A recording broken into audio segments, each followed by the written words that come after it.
They called it the widow's cabin, and for 40 years no one dared step inside, until a desperate single father with $8 in his pocket and a little girl who still believed in Christmas miracles offered everything he had for the key.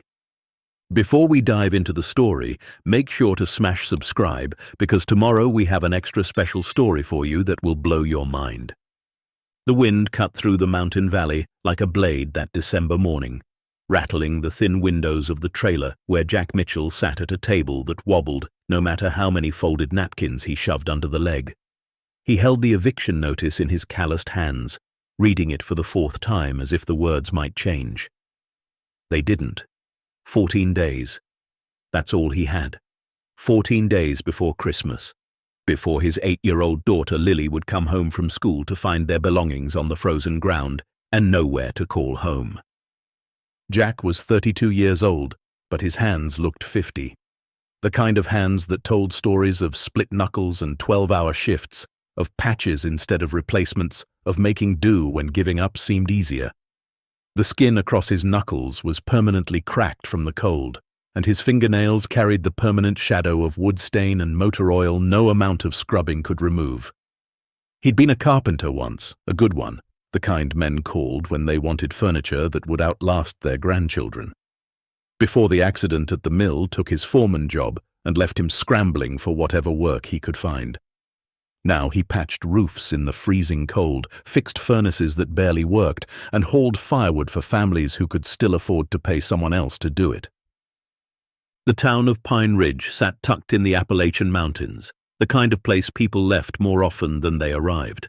Population 3,200 and dropping every year. Once, the lumber mills had hummed with life, their saws singing from dawn until dusk, their payrolls keeping the diners full and the schools open. Now, most of them stood empty, their windows broken, their machinery rusting into the earth, their futures forgotten. Jack had grown up here, learned to swing a hammer beside his father here, met his wife Sarah at the 4th of July dance when he was 19 and she was 18. He'd married her here in the small white church on Maple Street, buried her here 3 years ago when cancer took her too fast and too young, stealing her away over 6 brutal months that left him hollowed out and drowning. And now he was trying to raise their daughter here, alone, broke and running out of time. He folded the eviction notice and slid it into his jacket pocket, right next to the $8.43 that represented everything he had left until Friday.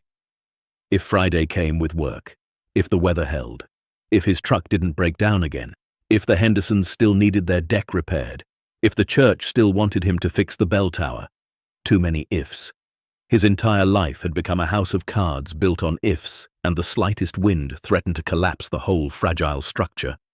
The door to Lily's tiny bedroom creaked open, and she appeared in her oversized pajamas, the ones with reindeer that Sarah had bought 2 Christmases ago. They were too big then. They fit now. Her brown hair stuck up in the back, tangled from sleep, and her eyes, Sarah's eyes, the same warm hazel that could shift from green to gold depending on the light, still carried sleep in their corners. "Morning, Daddy," she said, her voice small and sweet. Jack's chest tightened. He stood quickly, forcing a smile that didn't quite reach his eyes, the same smile he'd been practicing for 3 years, the one that said, "Everything's fine," when nothing was. "Morning, sweetheart. You want pancakes?" "We don't have pancakes," Lily said matter-of-factly, climbing into the chair across from him. She was 8, but sometimes talked like she was 80.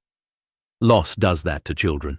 It makes them grow up faster than they should, strips away the protective layer of innocence that lets them believe adults have all the answers. "Well," Jack said, opening the cabinet where 3 boxes of instant oatmeal stood like lonely soldiers. "We've got oatmeal, and I think there's some brown sugar left." Lily nodded, pulling her knees up to her chest. She never complained. Not about the cold trailer with its paper-thin walls that let in every sound and every draft. Not about wearing the same 3 outfits to school in rotation, the same jeans and sweaters she'd been wearing since last winter. Not about the fact that Christmas was 12 days away and there wasn't a single present hidden in the closet, no tree in the corner, no lights strung across the windows like the other houses in the trailer park. She just smiled and said thank you and drew pictures of snowflakes on fogged-up windows, creating her own winter wonderland from condensation and fingertips. Jack boiled water on the hot plate, the only appliance that still worked reliably, and stirred the oatmeal until it formed a thick paste. He split it between two bowls, scraping the pot to make sure Lily got more, and sprinkled the last of the brown sugar on top.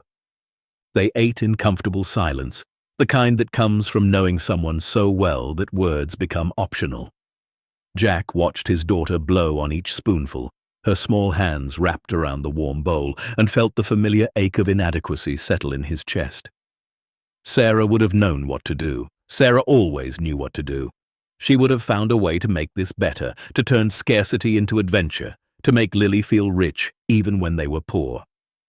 After breakfast, Jack helped Lily get ready for school, braiding her hair the way Sarah had taught him, his thick fingers clumsy but patient. He packed her lunch, a peanut butter sandwich, an apple, and a handful of crackers, and walked her to the end of the gravel drive where the school bus stopped. "Have a good day, baby," he said, kissing the top of her head. "You too, Daddy," she said, then paused at the bus steps. "Are we going to be okay?" The question hit him like a fist to the gut. He kept his smile in place, kept his voice steady. "We're going to be just fine, I promise." Lily studied his face for a long moment, those wise old eyes in her young face searching for the truth, then nodded and climbed aboard. Jack stood in the cold, hands shoved deep in his pockets, watching the bus disappear around the bend, carrying away the only thing in his life that still mattered. That afternoon, after dropping Lily at school in his rattling 1998 Ford pickup with its cracked windshield and temperamental heater, Jack stopped by the community board outside Betty's general store. It was an old corkboard covered in flyers: puppies for sale, firewood available, babysitting wanted, rooms for rent he couldn't afford. His eyes scanned desperately for work, any work. Then he saw it, tucked in the bottom corner, half covered by an ad for a lost cat named Whiskers. The paper was yellowed, the edges curling, like it had been there for months or maybe years. The handwriting was shaky, the kind that comes from age or illness or both. "Log cabin for sale, 15 acres, Henshaw Hollow Road, $800 or best offer, serious inquiries only, no trespassers." Jack stared at it. $800. That was impossible. Land in these mountains, even the bad land, the plots nobody wanted because they were too steep or too remote or too rocky to build on, went for thousands. A cabin with 15 acres should have been 20, 30, maybe 50,000. Something was wrong with this picture. But Jack had learned long ago that sometimes you didn't question good fortune. You just grabbed it before it disappeared. He pulled the flyer down, studied it closer. There was no photo, no description of the cabin's condition, just a phone number and an address he vaguely recognized. Henshaw Hollow Road. That was way up in the North Woods, past where the paved roads ended, past where most people felt comfortable going. "Don't even think about it." Jack turned. Betty stood in the doorway of her store, arms crossed over her apron, her weathered face stern beneath white hair she kept pinned in a tight bun. She'd known Jack since he was a boy, had given him penny candy when he helped her carry groceries, scolded him for tracking mud across her floors, given him a job stocking shelves when he was 14. She'd cried at Sarah's funeral, brought casseroles for weeks after, never once mentioned the bill Jack still owed her from last month's groceries. "Think about what?" Jack asked, though he knew exactly what she meant. "That cabin," Betty said, nodding toward the flyer in his hand. "That's the old widow's cabin. Been sitting empty since 1978. Nobody goes near it." "Why not?" Betty's expression darkened. She glanced around as if checking who might be listening, then stepped closer. "Because people who go looking for trouble usually find it. That place has a history, Jack. A bad one." "What kind of history?" She hesitated, then sighed, her breath misting in the cold December air. "The man who built it, name was Cornelius Hartwell. He was a strange one. Showed up in town back in 1946, right after the war. Had money, lots of it, but never said where it came from. Bought that land and built that cabin with his own 2 hands. Massive thing. More like a lodge than a cabin, really. He kept to himself, never came to town except for supplies once a month, never spoke to anyone unless he had to. People said he was hiding from something. Or hiding something. What happened to him? Died alone up there in 78. Heart attack, they figured. But they didn't find his body for 6 months. A hunter stumbled across the place, saw buzzards circling, called the sheriff. By the time they got there, well, she trailed off, shaking her head. After that, the bank tried to sell it a few times, but every family that moved in moved right back out within weeks. Said the place felt wrong, cold even in summer, like it was watching them, like something in those walls didn't want them there. Jack looked down at the flyer. Sounds like superstition. Maybe, Betty said, her voice dropping lower. Or maybe some places are better left alone. My grandmother used to say that land was sour, that something bad happened there long before Hartwell ever built his cabin. Old timber camps back in the 1800s, men dying in accidents that didn't make sense. The Cherokee wouldn't go near that hollow, said it belonged to something that came before people. I don't believe in ghosts, Betty. Neither do I, she said quietly. But I believe in bad feelings. And I'm telling you, as someone who's known you since you were knee-high, that place will bring you nothing but trouble. But Jack wasn't thinking about ghosts or bad feelings or Cherokee legends. He was thinking about eviction notices and his daughter's face when she asked if they were going to be okay. He was thinking about sleeping in his truck with Lily curled up beside him, about shelters that separated families, about the shame of asking friends for help when everyone was struggling just as hard. He was thinking about the fact that $800, impossible as it seemed, was still less than first and last month's rent anywhere else, and at least it would be theirs, land that couldn't be taken away by a landlord's whim. He folded the flyer carefully and tucked it in his pocket next to the eviction notice. The papers crinkled together, 2 different futures touching. Thanks, Betty, he said. She shook her head slowly. You're a stubborn one, Jack Mitchell, just like your daddy was. He never listened either. She paused, then added more softly, but you're a good man, a good father. I hope whatever you're planning works out. Jack nodded, not trusting himself to speak, and headed back to his truck. He sat in the cab for a long moment, the engine off, the cold seeping in. He pulled out his phone, the screen cracked but functional, and dialed the number on the flyer. It rang 7 times before someone answered. Porter and Associates. Hi, I'm calling about the cabin for sale, on Henshaw Hollow Road. There was a pause, the sound of papers shuffling. Jesus, that listing's still up. Hold on. More shuffling, then a man's voice, tired and impatient. Yeah, I'm Vincent Porter. I'm handling the estate. You actually interested in that place? Maybe. Can I see it? You can do whatever you want with it if you buy it. Property's been in probate since 1978. No heirs, no one to claim it, just sitting there costing the county money in maintenance and taxes they'll never collect. We just want it gone. The listing says 800 or best offer. Porter laughed, a sound without humor. Mister, if you offer me 500 cash, it's yours. Hell, offer me 300. At this point, I'd practically pay someone to take it off our books. Jack's heart hammered. $650. Cash, it's all I have. There was a pause. Jack could hear the lawyer breathing, could imagine him calculating, deciding. Cash? Cash. Another pause. Longer this time. Fine. Meet me at the property tomorrow at 2 in the afternoon. Bring the money and some form of ID. We'll sign the deed right there, and it's yours. No inspections, no warranties, no guarantees. As is, where is. I'll be there. And mister, don't say I didn't warn you. There's a reason that place has sat empty for 46 years. The line went dead.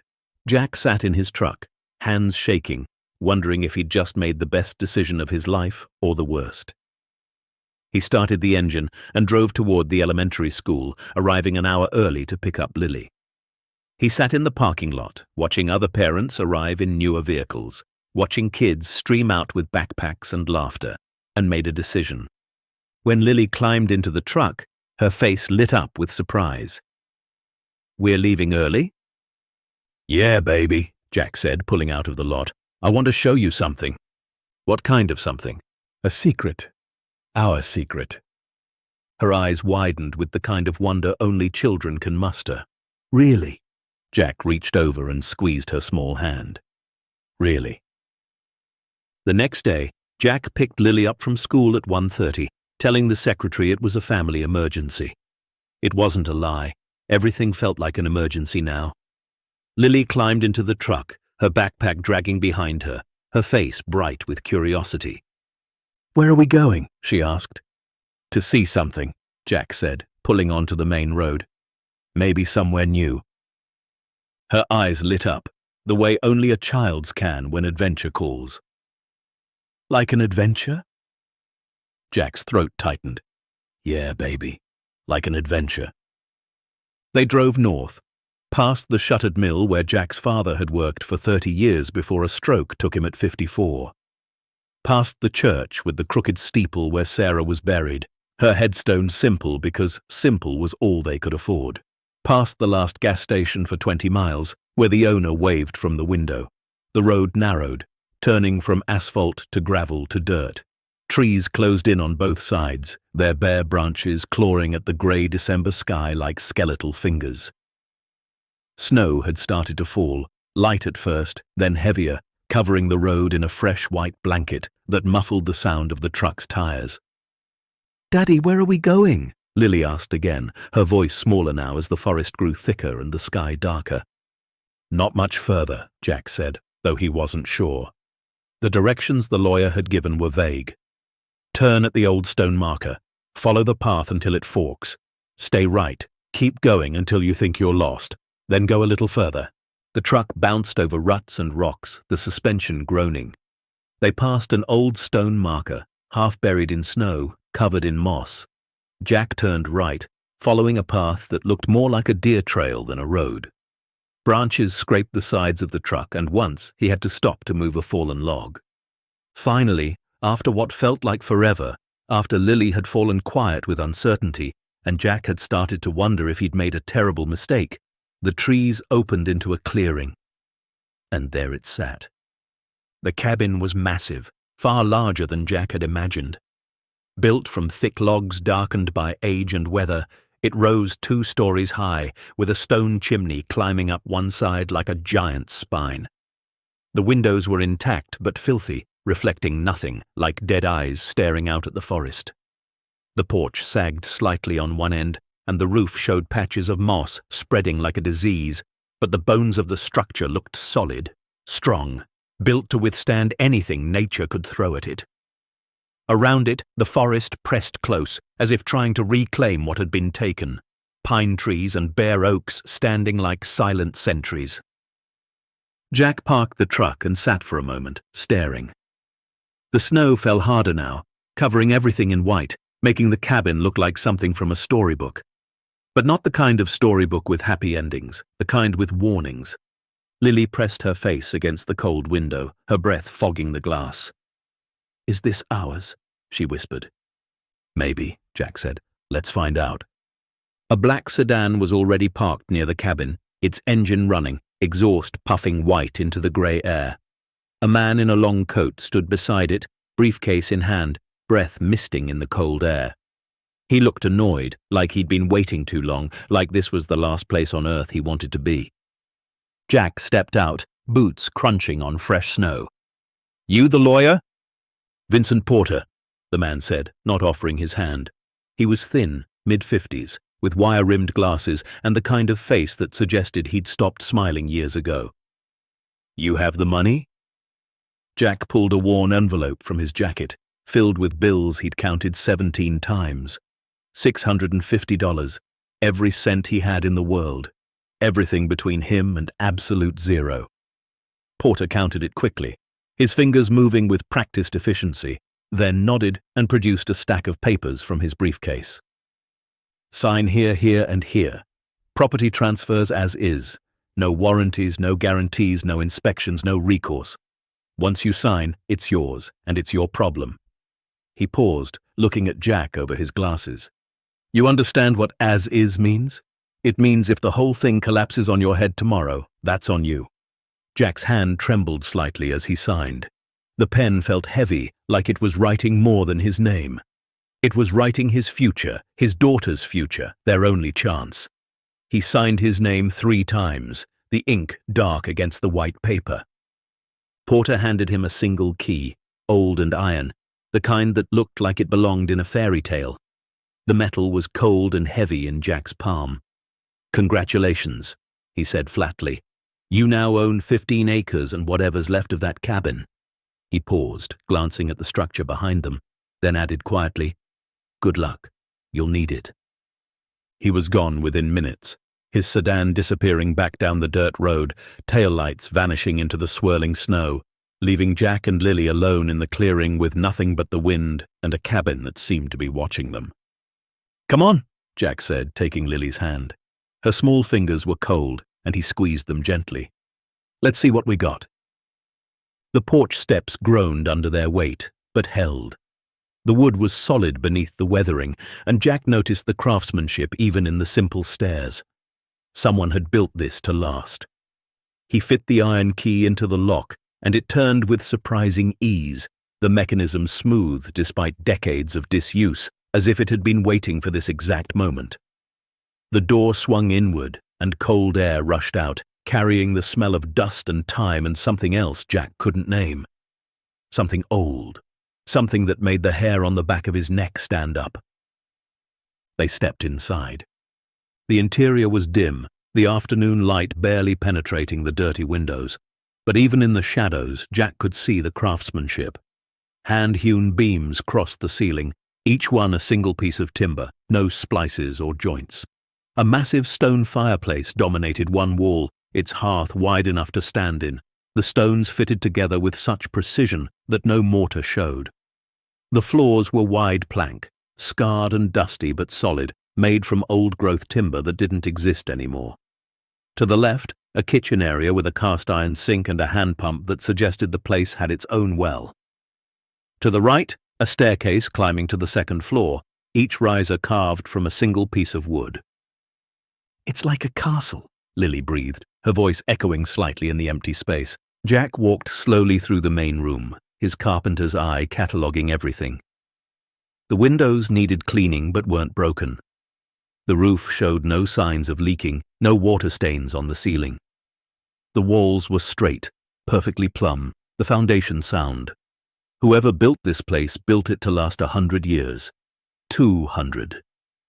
He opened a door near the kitchen and found a pantry. Empty shelves lined with old newspaper from 1977. Another door revealed a small bathroom with an ancient clawfoot tub and a toilet that probably worked off a septic system. Upstairs, 3 bedrooms, each one bigger than the entire trailer they'd been living in. The master bedroom had built-in bookshelves and a window seat. Another had a fireplace of its own. The third was small but cozy, perfect for a child. Lily ran from room to room, her footsteps echoing on the wooden floors, her laughter breaking the heavy silence that had settled over the place like a shroud. "Daddy, look! This one has a window seat, and this one has a closet I can hide in, and there's a room with its own fireplace." Jack stood in the doorway of what must have been the master bedroom, watching his daughter's joy, and felt something crack open in his chest. Hope. Fragile and terrifying, but real. For the first time since Sarah died, for the first time since the eviction notice arrived, for the first time in years, he felt like maybe, just maybe, things could be okay. That night, they slept in the cabin for the first time. Jack built a fire in the massive fireplace, using wood he found stacked near the back door, dry and ready as if someone had known they'd need it. The flames cast dancing shadows across the walls, and for the first time in months, the cold didn't seem so sharp. Heat radiated from the stone, filling the room with warmth. Lily lay on a sleeping bag near the fire, her eyes wide, reflecting the dancing flames. "Daddy?" "Yeah, baby? Why didn't anyone else want this place?" Jack was quiet for a moment, watching the fire. "I don't know. Maybe they were scared." "Of what?" "Sometimes people are scared of things they don't understand." Lily thought about this, her young face serious. "Are you scared?" Jack looked around the cabin, at the strong walls that had stood for nearly 80 years, at the warm fire, at the roof over their heads that was theirs, truly theirs, that no landlord could take away. "No," he said, "I'm not scared." But that wasn't entirely true. As the fire burned low and Lily drifted to sleep, her breathing soft and steady, Jack lay awake, staring at the shadows. The cabin was silent, but it didn't feel empty. It felt like something was here with them, something patient and old, something that had been waiting a very long time. The fire popped and crackled, and somewhere in the walls, the old wood settled and groaned, speaking a language Jack didn't understand. Over the next few days, Jack worked like a man possessed. He cleaned windows until they shone, letting in light the cabin hadn't seen in decades. He patched the sagging porch, replacing boards that had rotted, securing the structure. He cleared snow from the roof and checked every inch of the structure for damage, finding remarkably little. The more he worked, the more questions arose. Why would someone build a cabin this solid, this beautiful, in the middle of nowhere? Why the heavy iron locks on some of the interior doors? Why did certain floorboards sound hollow when he walked across them? Why did the basement door have 3 separate deadbolts? Lily helped where she could, sweeping floors with a broom they found in a closet, organizing their few belongings in the vast empty spaces, making the cabin feel like home. She'd claimed the smallest bedroom upstairs, the one with the window seat that looked out over the forest. At night, she'd sit there and watch the snow fall through the pine branches, telling Jack about the animals she imagined lived in the woods, about the deer and rabbits and maybe even bears sleeping in their dens. On the 4th day, while Jack was repairing a loose board in the kitchen floor, something caught his eye. The board wasn't just loose, it was deliberately removable. The nails had been countersunk and covered with wooden plugs that could be pried out. He examined it closer and realized the board had been cut to fit precisely, like a lid. His heart started to pound. He pried the board up carefully, and beneath it, hidden in the gap between the joists, was a metal ring attached to something larger. Jack stood there, hammer in hand, staring down at the ring. Every instinct told him to close it, to put the board back, to leave whatever was down there alone. Betty's warnings echoed in his head, but he'd come too far, risked too much, and curiosity, that dangerous human trait, had its hooks in him now. He pulled on the ring, and a section of the floor lifted away, revealing a hatch. Stone steps descended into darkness below, spiraling down into the earth beneath the cabin. Jack stood there, flashlight in hand, staring down into the black. He could feel cold air rising from below, could smell earth and stone and something else, something metallic. He grabbed his flashlight and started down. The steps were carved from stone, worn smooth by time or feet or both. They spiraled down at least 15 feet, maybe 20, before opening into a space that made Jack's breath catch in his throat. It was a root cellar, but unlike any he'd ever seen.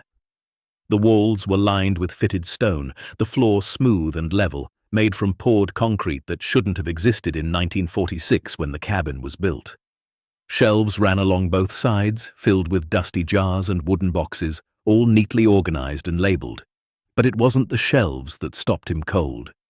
At the far end of the cellar, sealed with a heavy wooden door reinforced with iron bands and secured with 3 separate locks, was another room. The door was made of thick oak, the kind of wood they didn't mill anymore, and it looked like it could withstand a battering ram. And carved into the wood, in careful letters that had been filled with what looked like gold leaf, were words that made Jack's hands shake. For those who come after, guard well what lies within. The burden passes to the worthy. Ch. 1978. Jack stood in the cold darkness, flashlight beam trembling across those carved words, his breath misting in the frigid air, and understood with absolute certainty that he hadn't just bought a cabin. He'd bought a secret, and whatever waited behind that locked door had been hidden for a reason, protected for decades, waiting for someone to find it. The 3 locks gleamed in the flashlight beam, old but well-maintained, as if someone had oiled them regularly even though no one had lived here in 46 years. Jack reached out and touched the carved letters, felt the smoothness of the gold inlay, and wondered what kind of man leaves a message like this. What kind of secret requires 3 locks and a warning carved in gold? Above him, he heard Lily's footsteps on the floor, heard her calling for him. "Daddy, where are you?" "Down here, baby," he called back, his voice echoing strangely in the stone chamber. "I'll be right up." But he didn't move. He stood there, staring at that door, at those words, at the locks that held back something someone had thought important enough to hide beneath the earth, and felt the weight of it settle on his shoulders. Guard well what lies within. The burden passes to the worthy. Jack turned and climbed back up the stone steps, closing the hatch behind him, replacing the board. But he couldn't close away the questions, couldn't unsee what he'd found. That night, after Lily was asleep, Jack sat by the fire and thought about Cornelius Hartwell, the man who built this place. The man who died alone here, who was found 6 months later, who left behind a cabin no one wanted and a secret sealed behind 3 locks. What had he been guarding, and why, after 46 years, had he chosen Jack Mitchell, a broke carpenter with nowhere else to go, to find it? The next morning, Jack woke before dawn, the fire reduced to glowing embers. Lily still slept soundly in her sleeping bag, her face peaceful in the dim light.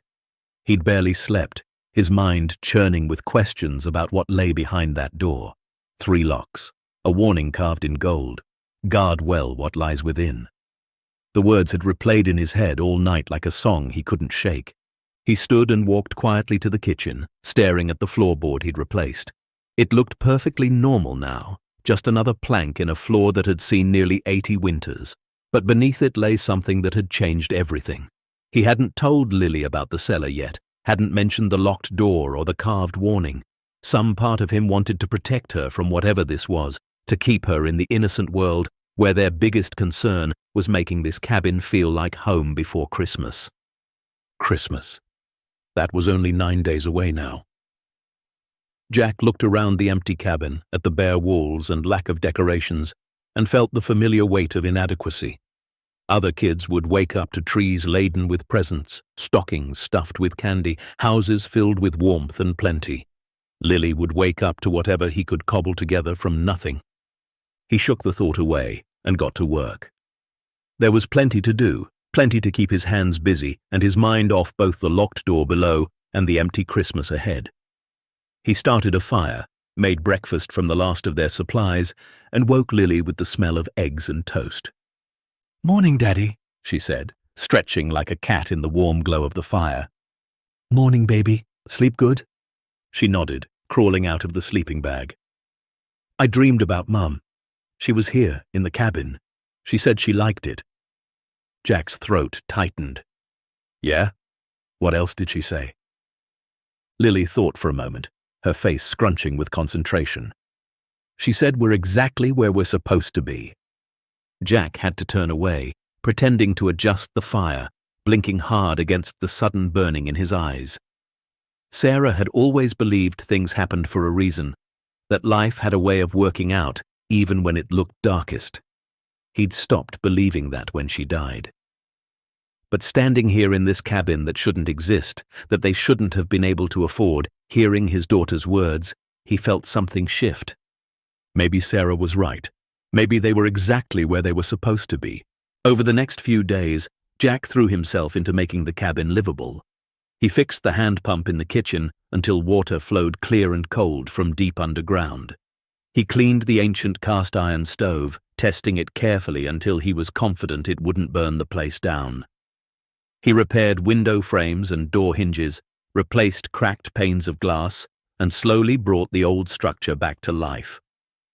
Lily helped enthusiastically, dusting shelves and washing windows, her small hands working alongside his larger ones. Together, they scrubbed decades of grime from surfaces, revealing beautiful wood grain and careful craftsmanship. The cabin began to transform from a tomb of memories into a home. On the 6th day, Jack drove into town for supplies, leaving Lily with Mrs. Chen, an elderly neighbor who lived in one of the last houses before the road turned to dirt. He bought food, cleaning supplies, and a small strand of Christmas lights he couldn't really afford but couldn't resist. When he returned, Lily had made paper snowflakes and taped them to the windows. "Look, Daddy, it's snowing inside too." Jack smiled, feeling his heart expand in his chest. This was what mattered, not the locked door or the mystery below. This, his daughter's joy, her resilience, the way she could make magic from paper and tape. That evening, they strung the Christmas lights around the main room. Jack plugged them in, and the cabin filled with warm, colored light. Lily clapped her hands, spinning in circles, her shadow dancing on the walls. "It's perfect," she breathed. "Not quite," Jack said. "Still needs a tree." Her eyes went wide. "Really? Can we get one?" "We can cut one. We've got 15 acres of forest. I'm sure we can find the perfect one." The next morning, they ventured into the woods behind the cabin, Jack carrying a saw, Lily running ahead through the snow. The forest was beautiful in winter, silent and pristine, the pine trees heavy with white.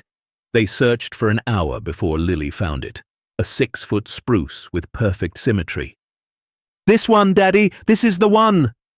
Jack cut it down carefully, and together they dragged it back to the cabin, laughing and breathless. They set it up in the corner near the fireplace, and Lily decorated it with the paper snowflakes she'd made, some pine cones they'd collected, and a few ornaments Jack had saved from their old life, the life with Sarah. Standing back, looking at the tree with its simple decorations glowing in the fireplace light, Jack felt something he hadn't felt in 3 years. Peace. Maybe even happiness. But that night, after Lily was asleep, the questions returned. The locked door called to him like a siren song, demanding attention. He couldn't ignore it forever. Whatever was down there, it was his responsibility now. The deed had transferred, the property was his, and with it, whatever secrets Cornelius Hartwell had left behind. Jack made a decision. Tomorrow, he would explore the cellar properly. He would catalogue what was there, try to understand what he'd inherited. But tonight, he would simply sit by the fire and watch his daughter sleep and be grateful for this moment of peace. The following morning, December 20th, Jack waited until Lily was absorbed in drawing pictures at the kitchen table before approaching the loose floorboard again. His heart hammered as he pulled it up, revealing the metal ring beneath. The hatch opened silently, as if inviting him down. "Daddy, what's that?" Lily's voice made him jump. He turned to find her standing behind him, eyes wide with curiosity. There was no hiding it now. "It's a cellar," he said carefully, "under the cabin. I found it the other day." "Can I see?" Jack hesitated. Every instinct said to protect her, to keep her away from whatever mysteries lay below. But another part of him, the part that remembered Sarah's words about honesty and trust, knew that shutting her out would only make things worse. "Okay," he said, "but you stay close to me, and if I say we leave, we leave. Deal?" "Deal!" Jack grabbed his heavy-duty flashlight and a second smaller one for Lily. Together they descended the stone steps. Lily's small hand gripped his tightly, her breathing quick with excitement rather than fear. At the bottom, Jack swept the flashlight across the cellar, showing her the stone walls, the shelves, the organized rows of jars and boxes. "Whoa," Lily whispered. "It's like a secret hideout." "Kind of," Jack agreed. He moved along the shelves, examining them more carefully than he had during his first brief visit. The jars were labeled in neat handwriting. Tomatoes, 1975, green beans, 1976, peaches, 1977. Dozens of them, all preserved, all carefully dated. Some were cloudy with age, others still looked pristine. There were boxes, too, wooden crates with military stenciling. Jack opened one carefully. Inside, wrapped in oilcloth, were tools, pristine and protected from rust. Another box held books, leather-bound volumes on subjects ranging from carpentry to astronomy to American history. A third contained maps, old survey maps of the region, some dating back to the 1800s. "Why did he keep all this stuff?" Lily asked, running her small hand along the stone wall. "I don't know, baby. Maybe he was preparing for something. Or maybe he just liked being ready for anything." They moved deeper into the cellar, and Jack noticed something he'd missed before. The temperature was different here, cooler but not as cold as it should be. He looked up and saw vents in the ceiling, sophisticated ones, the kind that suggested climate control. But that was impossible. The cabin had no electricity, no modern systems. Then he saw them. Solar panels. Or rather, the wires leading from solar panels. He traced them with the flashlight and found the panels mounted discreetly on the roof above, angled to catch maximum sun, feeding power down to batteries housed in a sealed compartment near the ceiling. Cornelius Hartwell had been far ahead of his time. They reached the end of the cellar where the heavy oak door stood. The 3 locks gleamed in the flashlight beam. The carved warning seemed even more ominous now. For those who come after, guard well what lies within. The burden passes to the worthy.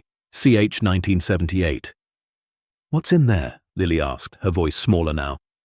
I don't know, it's locked. Do we have keys? Jack thought about the single iron key the lawyer had given him. He'd assumed it was just for the front door, but now, standing before these locks, he wondered. He pulled the key from his pocket. It was old, hand-forged, with 3 distinct teeth. His hands shook as he fitted it into the first lock. It turned smoothly. Click. The second lock. Turn. Click. The third. His breath caught as the final lock opened with a sound that echoed through the stone chamber. Jack stood there, hand on the door, hesitating. Lily pressed against his side, her small hand gripping his jacket. Whatever was behind this door had been sealed away for 46 years. Cornelius Hartwell had died protecting it, and now, with 3 simple turns of a key, Jack was about to discover what. He pushed the door open. The smell hit him first. Not decay or must, but something else. Old paper, metal, the distinct scent of preservation. Jack's flashlight beam swept across the room, and he stopped breathing. The space was larger than the outer cellar, maybe 20 feet by 30 feet. The walls were lined with metal shelving, and on those shelves, in perfect order, were things that made Jack's knees weak. He stepped inside slowly, Lily beside him, both of them silent with awe. Stacks of gold coins, still in their original mint tubes. Rows of silver bars, stamped with dates and purity marks. Wooden boxes filled with old currency, bills from denominations that didn't exist anymore. But that was just the beginning. There were paintings, small ones, carefully wrapped and stored, each with a tag indicating artist and year. Sculptures, some bronze, some marble, all protected in custom-built cases. First edition books, dozens of them, their spines gleaming behind glass. Stamps, coins from around the world, each collection meticulously organized and labeled. And in the center of the room on a heavy wooden table sat a leather journal, left open as if Cornelius Hartwell had just stepped away from writing in it. Jack moved to the journal on trembling legs. The last entry was dated December 5th, 1978. The handwriting was shaky but legible. To whoever finds this, my name is Cornelius Hartwell. I built this cabin in 1946 with money I earned honestly, though many questioned its source. I was a collector, an investor, a man who saw value where others saw junk. Over 32 years, I accumulated what you see before you, not through theft or deception, but through patience, knowledge, and faith that beautiful things deserve to be preserved. I have no heirs, no family left, no one to pass this legacy to. So I leave it here, protected, waiting for someone worthy. If you found this place, if you bought this cabin when no one else would, if you had the courage to open this door, then perhaps you are that person. Everything here is legally acquired. Documentation is in the files along the north wall, provenance for every item. Do with it what you will. Sell it and be wealthy. Donate it and be remembered. Keep it and be its guardian. The choice is yours. But know this, with great fortune comes great responsibility. Whatever you choose, choose wisely. Choose with honor. The world has enough greed. It needs more integrity. I die alone, but hopeful that this will find its way to someone who needs it, someone who will use it well. Guard it well, my unknown friend. You have been given a gift. Don't waste it. Cornelius Hartwell. Jack read the words 3 times, his hands shaking so hard the flashlight beam danced across the page. Lily tugged at his sleeve. "Daddy, what does it say?" What happens next will turn this Christmas from desperate to miraculous, reveal a fortune that could change everything, and remind us that sometimes the greatest treasures are hidden beneath our feet. Stay tuned to see what happens next. If you're enjoying the story, please like, share, and subscribe for more. Jack couldn't speak. He looked around the room again, his carpenter's eye trying to calculate, trying to understand. But the numbers were too big, the value too immense. He'd seen shows about collectors, read articles about rare finds. The gold alone, assuming it was real, could be worth hundreds of thousands. The paintings, if they were authentic, could be worth more. The coins, the silver, the first editions, all of it together. He pulled out his phone, hands still shaking, and started taking pictures. Photos of the gold, the silver, the paintings with their tags visible. Photos of the journal entry. Photos of everything. His mind raced. He needed to verify this, needed to understand what he was looking at. One of the painting tags caught his eye. Edward Hopper, Watercolor Study, 1923. Jack knew that name. Everyone knew that name. He carefully lifted another painting, a small oil. The tag read, Georgia O'Keeffe, Desert Flowers, 1932. His legs gave out. He sat down hard on the stone floor, the flashlight clattering beside him. Lily knelt next to him, her face worried. "Daddy, are you okay?" "I don't know, baby," he whispered. "I really don't know." He forced himself to stand, to keep exploring. Along the north wall, just as the journal had said, were filing cabinets. Jack opened the first drawer. Inside, neatly organized in labeled folders, was documentation for everything. Purchase receipts, certificates of authenticity, appraisals from reputable dealers, provenance records tracing each item back to its source. Cornelius Hartwell had kept meticulous records. Jack pulled out the folder labeled Gold Holdings. Inside was a detailed inventory, 20 tubes of American gold eagles, each containing 20 coins, 15 tubes of Canadian maple leafs, 10 tubes of South African Krugerrands, purchase dates, prices paid, current estimated values based on 1978 gold prices. He did the math in his head and felt dizzy. At current gold prices, the gold alone could be worth over $2 million, maybe more. The silver inventory was equally detailed. Hundreds of ounces in various bars and rounds, another $500,000 easily. The coin collection folder was thicker. Rare coins from around the world, some dating back centuries. Morgan silver dollars in mint condition, Walking Liberty half dollars, Indian head pennies, foreign coins from countries that no longer existed. The last appraisal, done in 1977, valued the collection at $350,000. Who knew what it was worth now?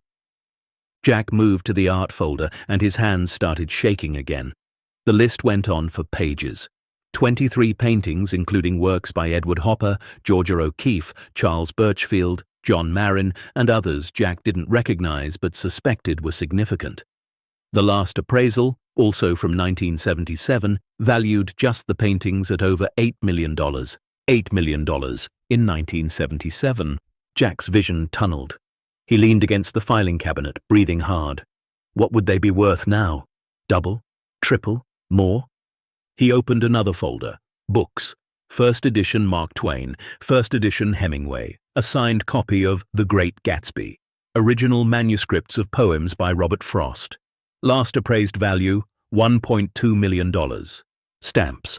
Rare stamps from the 19th century, including several inverted Jenny stamps that even Jack knew were legendary. Last appraised value, $700,000. There were more folders, more collections, more value. Jack stopped counting. His brain couldn't process the numbers anymore. This wasn't a fortune. This was generational wealth. This was life-changing, town-changing, everything-changing money. And it was his. Legally his. The deed was in his name. The property was his. And according to Cornelius Hartwell's journal, everything in it was meant for whoever found it. Jack picked up Lily and held her tight, his face buried in her hair. She hugged him back, confused but patient. "Daddy, what's wrong?" "Nothing's wrong, baby," he said, his voice cracking. "Everything's going to be okay now. Everything's going to be more than okay." But even as he said it, doubt crept in. Was this real? Could this actually be happening? Or would he wake up to find it was all a dream, that they were still in the cold trailer, still facing eviction, still drowning? He set Lily down and picked up the journal again, reading more carefully. There were earlier entries going back years. Cornelius wrote about his life, his collecting, his philosophy. He'd been a soldier in World War II, had served in Europe, had seen terrible things. After the war, he'd come home changed, disillusioned with people, trusting only in things he could hold and verify. Art, gold, books, things that held value regardless of human fickleness. He'd never married, never had children.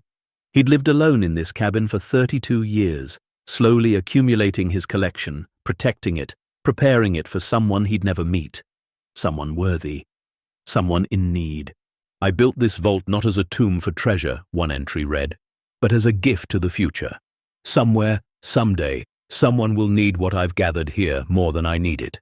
Let it find them when the time is right." Jack closed the journal carefully and looked around the room one more time. His mind was already racing ahead, past the shock, past the disbelief, into the practical questions. What now? What did he do with this? Who did he tell? How did he verify it? How did he protect it? How did he protect Lily? Because this kind of wealth, this kind of discovery, would bring attention. And not all of it would be good. He made a decision. They would leave everything exactly as it was for now. He would lock the door, secure the hatch, and take time to think, to plan, to figure out the right way forward. Because Cornelius Hartwell was right about one thing: with great fortune came great responsibility.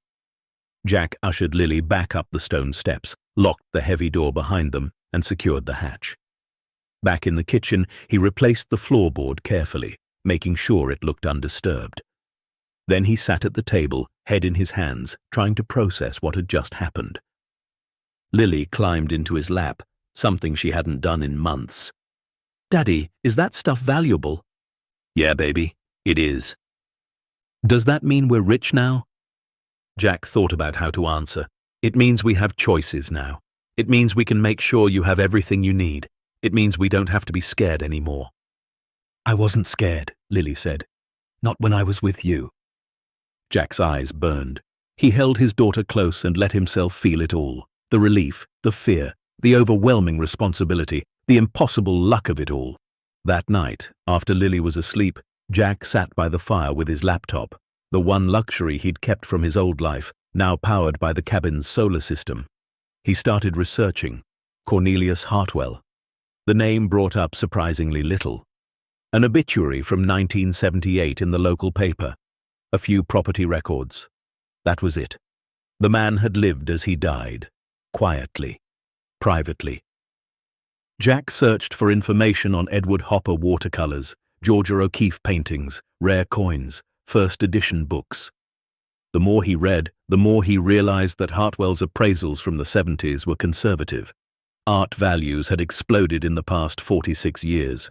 What had been worth $8 million might now be worth $80 million, or more. He found auction results for similar items.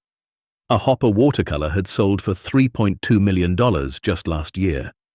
An O'Keeffe flower painting went for $44 million. First edition, Great Gatsby copies in good condition were worth $500,000 or more. Jack did rough calculations, his hands shaking on the keyboard. Conservative estimates, assuming everything was authentic, assuming the condition was good, assuming a reasonable market. The number he came up with made him close the laptop and walk away. $260 million. Maybe more. He walked to the window and stared out at the dark forest. 4 days ago, he'd had $8 to his name and an eviction notice in his pocket.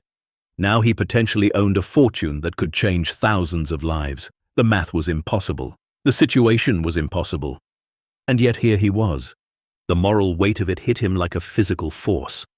What was he supposed to do with this? Keep it secret, report it, sell it all and disappear, use it to help others. Cornelius Hartwell had left the choice to him, but the choice felt crushing. Jack thought about Sarah, about what she would say. She'd always believed in doing the right thing, even when it was hard, especially when it was hard. She'd volunteered at shelters, donated to causes even when they couldn't afford it, believed that good fortune was meant to be shared. But she'd also believed in taking care of family first, in making sure Lily had what she needed, in being smart and careful and not letting pride get in the way of accepting help when it came. This was help. Strange, impossible, miraculous help, but help nonetheless. Jack made coffee and sat at the table, pulling out a notebook. He started making lists. What needed to be done? Who needed to be consulted? How to verify authenticity? How to secure the collection? How to eventually, carefully begin the process of deciding what to do with it all. But first, before any of that, he needed to give Lily the Christmas she deserved. The Christmas Sarah would have wanted her to have. And now, for the first time in 3 years, he could. The next morning, December 21st, Jack drove into town. He went to the bank first, where he opened a safety deposit box and put his documentation there. Photos of the collection, copies of Hartwell's journal, the deed to the property, insurance in case anything happened. Then he went to Betty's general store. He bought food, real food, not the cheapest options, but the things Lily liked. Fresh vegetables, good meat, ingredients for cookies and cakes. He bought new blankets and pillows. He bought art supplies for Lily, the good kind she'd been eyeing at school. He bought himself a new pair of work boots to replace the ones with holes in the soles. Betty watched him with raised eyebrows as he piled items on the counter. "Business must be good," she said carefully. "Getting better," Jack said, paying in cash. He still had a little left from his final paycheck. And he knew more was coming, though he couldn't explain how or from where. "I'm glad, Jack. You deserve some good luck." He loaded everything into his truck and sat for a moment, breathing hard. This was real. He wasn't dreaming. The cabin was real. The collection was real. Everything was changing, had already changed, and there was no going back. When he returned to the cabin, Lily helped him unload groceries, her eyes wide at the abundance. "Daddy, this is so much food." "Well, it's almost Christmas. Time to celebrate." That afternoon, they baked cookies together, filling the cabin with the smell of sugar and vanilla. They made plans for Christmas dinner, something they'd never been able to do before. Lily chattered happily about what she wanted to cook, and Jack listened, his heart full to bursting. But in the back of his mind, questions churned. He needed expert help, someone who could verify the collection, who could help him understand what he really had and what to do with it. Someone trustworthy, someone discreet. That evening, after Lily was in bed, Jack started making calls. He reached out to a museum curator he'd read about, someone with a reputation for honesty and expertise. He left a careful message, saying he'd discovered some items that might be of historical value and needed consultation. He called an appraiser in the city, 3 hours away, with the same story. He contacted a lawyer who specialized in estate law, asking hypothetical questions about inherited collections and tax implications. Each call was careful, vague, giving away nothing specific. But slowly, he was building a network of people who could help when the time came. The curator called back the next day. Her name was Dr. Elizabeth Warren, and her voice was warm but professional. "Mr. Mitchell, you left a message about some historical items." "Yes," Jack said carefully. "I recently acquired a property that had some things stored in it. Old things. I think they might be valuable, but I don't know enough to be sure." "What kind of things?" "Paintings, books, coins, all sorts of collections, really. The previous owner kept detailed records, but I'd like expert verification." There was a pause.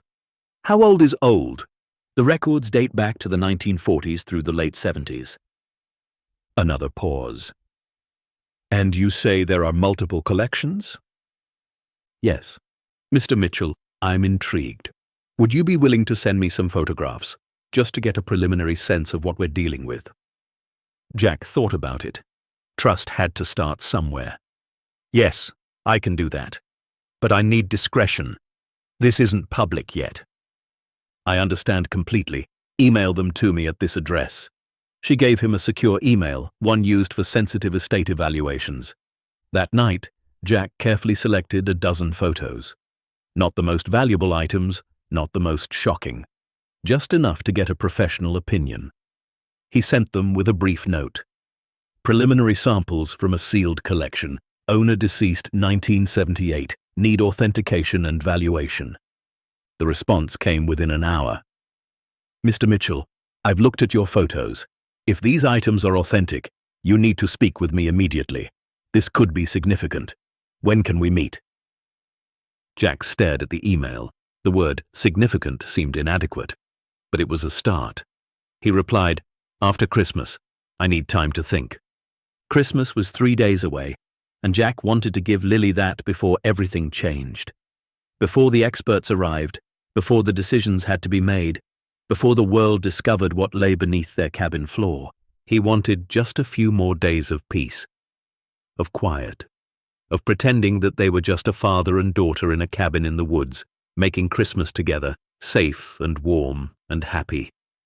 The rest would come soon enough. But for now, he would bake cookies with his daughter.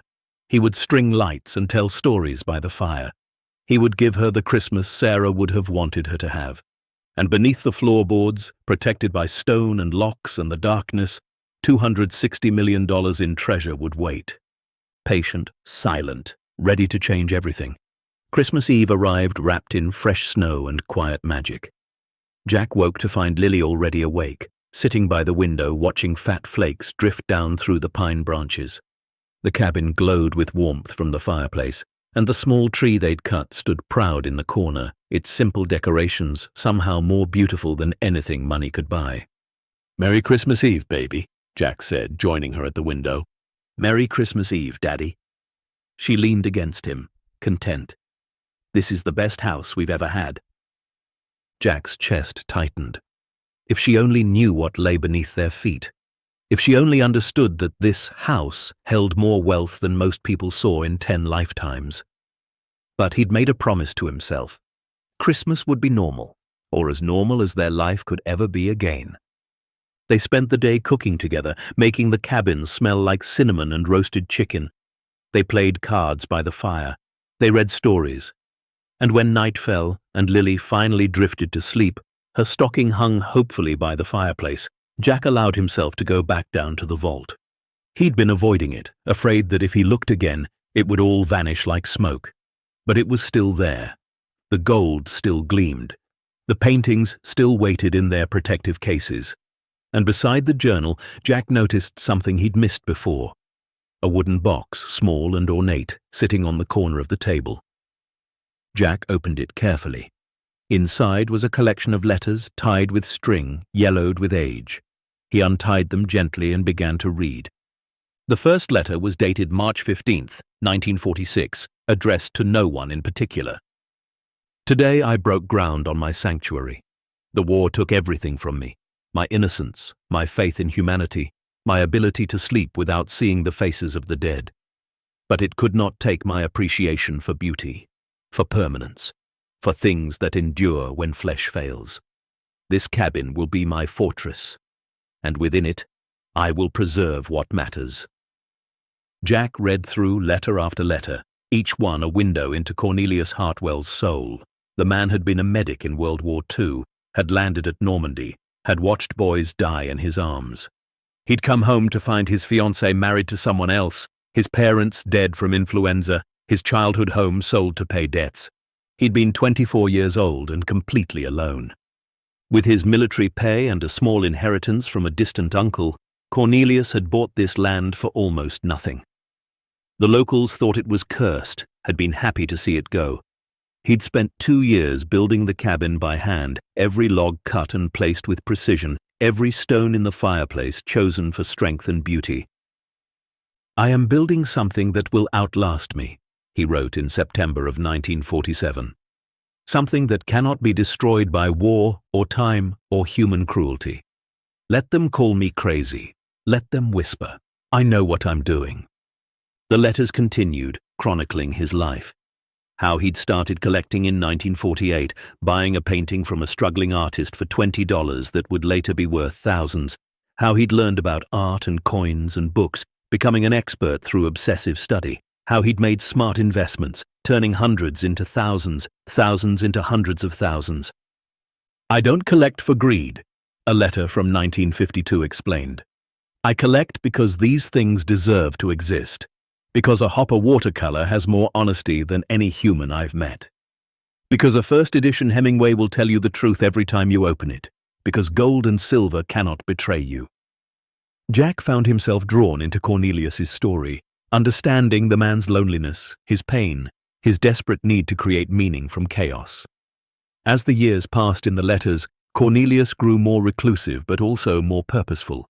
His collection grew, his documentation became meticulous, and slowly a plan began to form. A letter from 1974 laid it out clearly. "I am 52 years old. My heart is weak.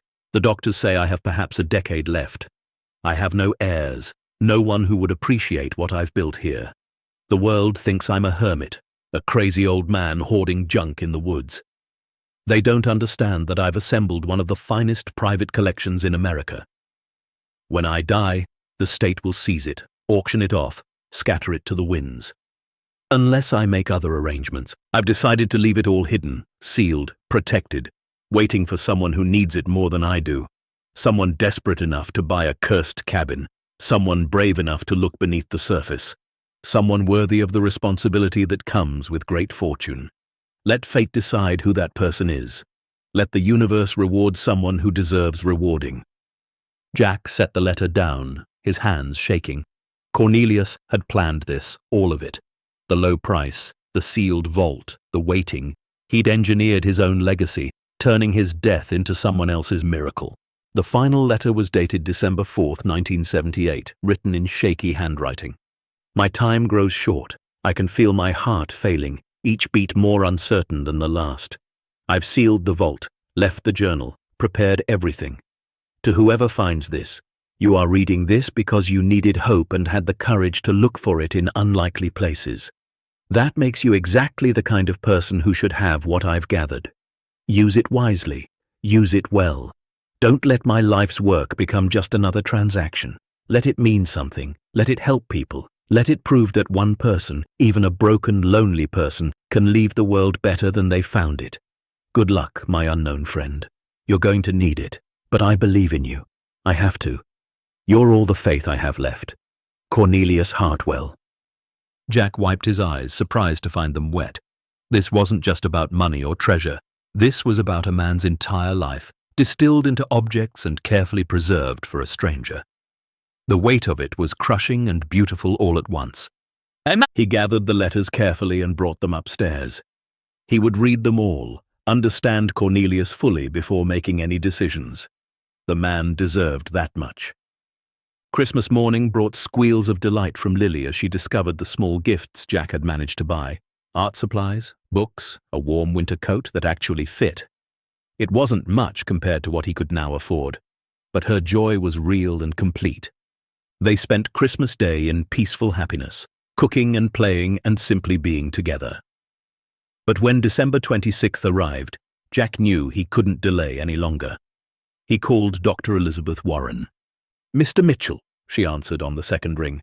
"I was hoping to hear from you." "I'm ready to talk," Jack said, "but I need your word that this stays confidential until I decide otherwise." "You have it. When can I see the collection?" "How soon can you get here?" There was the sound of papers rustling. "I can be there tomorrow. Where exactly is here?" Jack gave her directions, his stomach churning with anxiety. This was it. The moment the secret stopped being his alone. Dr. Warren arrived at 2 in the afternoon on December 27th, driving a sensible sedan that struggled with the snowy roads. She was in her mid-50s, grey hair pulled back in a neat bun, sharp eyes behind wire-rimmed glasses. She wore practical boots and carried a large case that Jack assumed held authentication equipment. "Mr. Mitchell?" She extended her hand. "Elizabeth Warren." "Jack, thanks for coming all this way. After those photos, I would have driven through a blizzard." She looked at the cabin with undisguised interest. 1940s construction? 46 to 48, built by hand by the previous owner. "Cornelius Hartwell. I looked him up. very little information available. He liked it that way. Jack had sent Lily to spend the day with Mrs. Chen, not wanting her exposed to whatever came next. He led Dr. Warren inside, offered her coffee, and spent 20 minutes explaining how he'd found the cabin, bought it for almost nothing, discovered the vault. She listened without interrupting, her expression growing more intent with each detail. Finally, she set down her coffee cup. "Show me." Jack led her to the kitchen, pulled up the floorboard, opened the hatch. They descended into the stone cellar, and Jack watched her face as she took in the scope of it. Her professional composure cracked slightly. "My God," she whispered. He unlocked the inner door, and they stepped into the vault. Dr. Warren stood frozen for a long moment, her eyes moving from shelf to shelf, taking in the organized collections, the careful preservation, the sheer magnitude of it all. Then she got to work. For 6 hours, Dr. Warren examined the collection with tools from her case, magnifying glasses, UV lights, reference books. She photographed everything, took notes in a leather journal, handled each item with reverence. Jack watched, answering questions when she had them, otherwise staying silent. She examined the paintings first, spending nearly an hour on the Hopper watercolor alone. "The signature is correct," she murmured, mostly to herself. "The paper is period appropriate. The style is consistent with his work from this era. Provenance documentation appears authentic." She looked up at Jack. "If this is real, and I'm 90% certain it is, this single painting is worth between $3 and $5 million. Jack felt dizzy. That was just one painting. There were 22 others. She moved to the O'Keefe, a small oil of desert flowers. Her hands trembled slightly as she examined it. "This needs laboratory analysis to be completely certain, but everything I see suggests authenticity. O'Keefe's flower paintings have sold for as much as $44 million at auction. This is smaller, less iconic, but still extremely valuable. I'd estimate 10 to 15 million. The numbers kept climbing. Each painting she examined added millions to the total. The coin collection made her actually gasp. Several of the rare coins were worth hundreds of thousands each. The first edition books, particularly the signed Gatsby and the Frost manuscripts, were museum quality. By the time she finished her preliminary examination, the sun had set. Dr. Warren sat at the wooden table, her notes spread before her, and looked at Jack with an expression somewhere between awe and concern. "Mr. Mitchell, I need to be very clear about something. What you have here is not just valuable. It's extraordinary. One of the finest private collections I've ever seen. The variety, the quality, the condition. It's remarkable." "What's it worth?" She took a deep breath. "A complete professional appraisal would take weeks. I'd need to bring in specialists for the coins, the stamps, the sculptures. We'd need laboratory analysis for the paintings, professional grading for the books. But based on what I've seen today, and using conservative estimates for current market values..." She paused, double-checking her notes.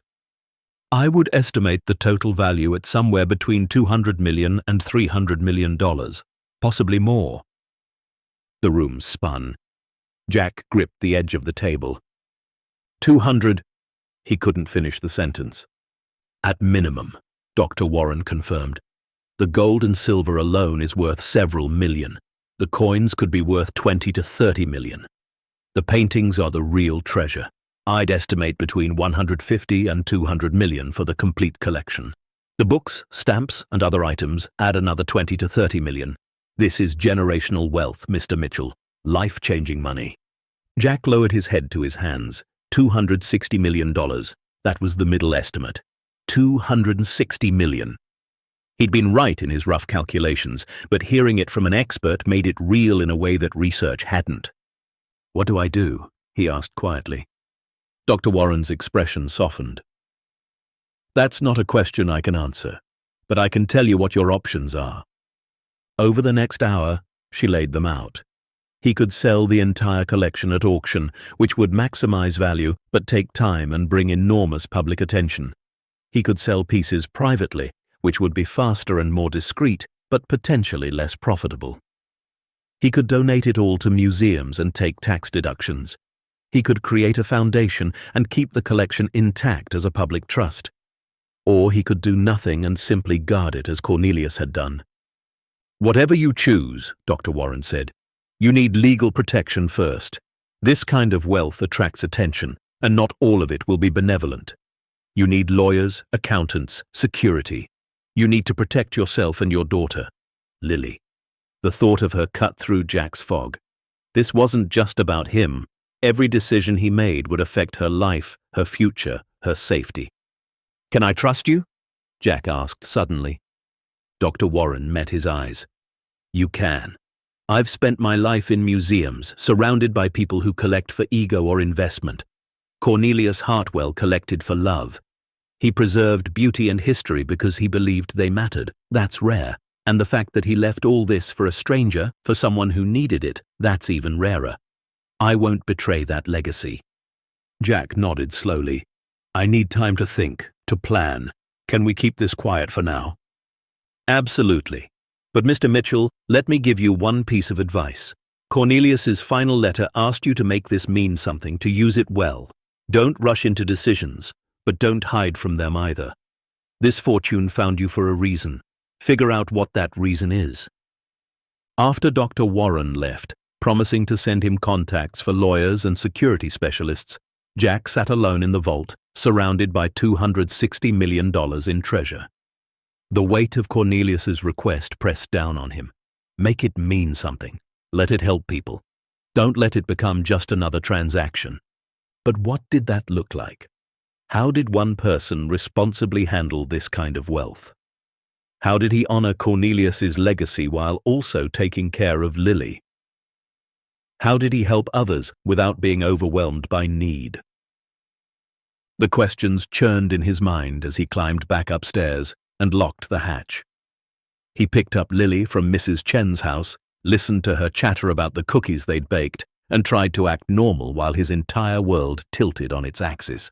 That night, after Lily was asleep, Jack pulled out Cornelius's letters again and read them by firelight. One passage stood out. "Wealth without purpose is just weight. It pulls you down instead of lifting you up. But wealth with purpose, wealth used wisely and generously, that can move mountains. I hope whoever inherits this understands the difference."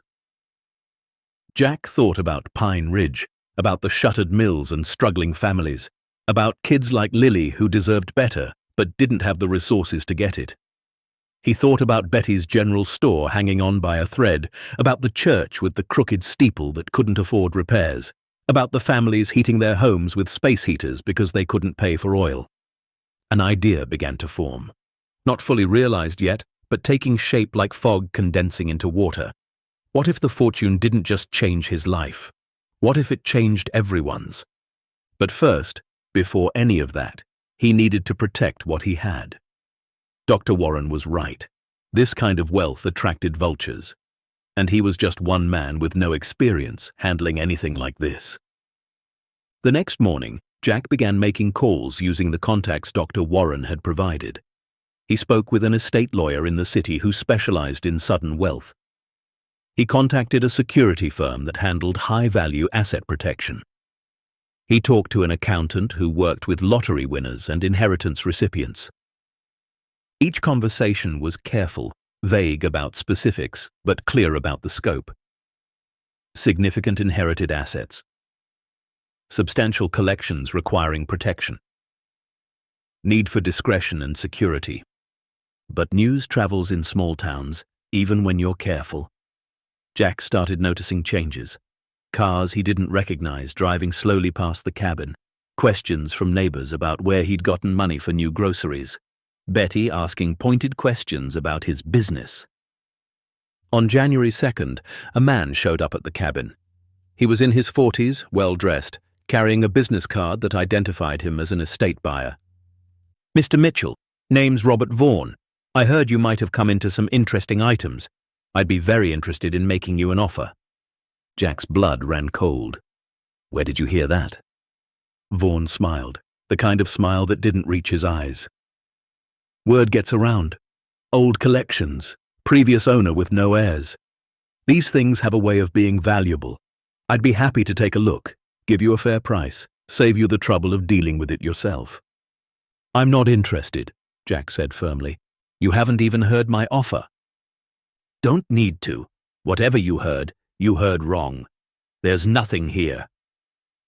Vaughan's smile faded. "Mr. Mitchell, I'm trying to help you. People who find valuable things without knowing what they're doing, they make mistakes. They get taken advantage of. Let me help you avoid that." "I said no. Please leave my property." Vaughan stood there for a long moment, his eyes calculating. Then he handed Jack his card.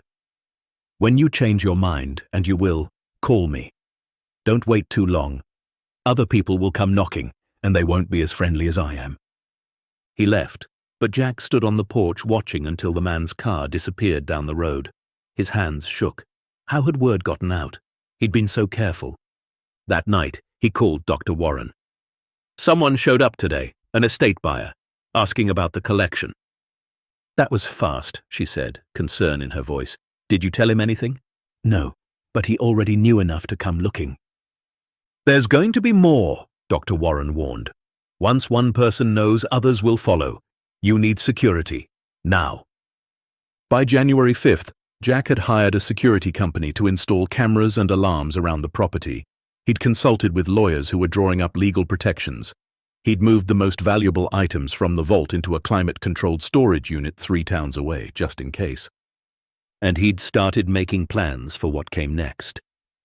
Because Vaughan had been right about one thing, other people did come knocking. An antique dealer from the city, a coin collector from out of state, even a reporter from a regional newspaper who'd somehow heard rumors of a significant find in Pine Ridge.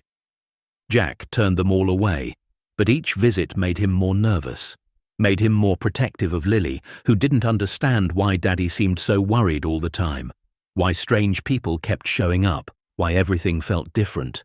The final straw came on January 7th. Jack found someone had tried to break into the cabin while he and Lily were in town. The locks had held, the new alarms had scared them off, but the message was clear, the secret was out, and people would take what they wanted if he didn't protect it. That night, Jack sat Lily down for a serious conversation. "Baby, I need to tell you something important." She looked at him with Sarah's eyes, wise beyond her years. "About the stuff in the cellar?" He blinked. "You know about that?" "I'm not dumb, Daddy. I know something big happened.